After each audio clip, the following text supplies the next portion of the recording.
أعوذ بالله من الشيطان الرجيم بسم الله الرحمن الرحيم সূরা ইখলাস বর্ণিত আল্লাহ তাআলার চারটি গুণাবলী।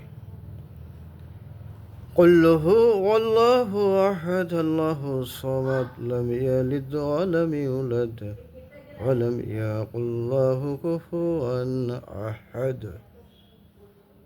প্রথম আয়াতে বলছে, হে রাসূল আপনি বলুন, আল্লাহ এক অদ্বিতীয়, তিনি স্বয়ং সম্পূর্ণ, অমুখাপেক্ষী এবং অভাব শূন্য। তার থেকে কেউ জন্ম নেননি এবং তিনি কাউকে জন্ম দেননি।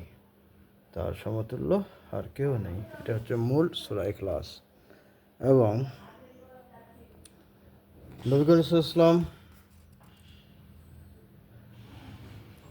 কোনো এক ব্যক্তিকে একটি সেনাদলের অধিনায়ক করে কোনো এক যুদ্ধে পাঠান।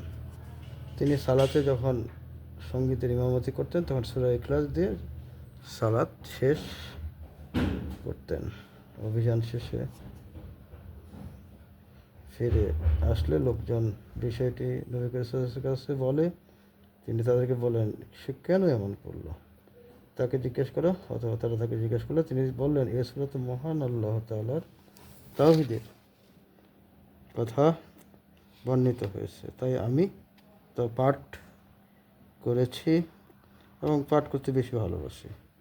এ কথা শুনে নবীজি সাল্লাল্লাহু আলাইহি ওয়াসাল্লাম বললেন, তাকে জানিয়ে দাও যে আল্লাহ তাকে ভালোবাসেন। সহিহ বুখারী হাদিস নম্বর 7375। তাওহীদের কথা।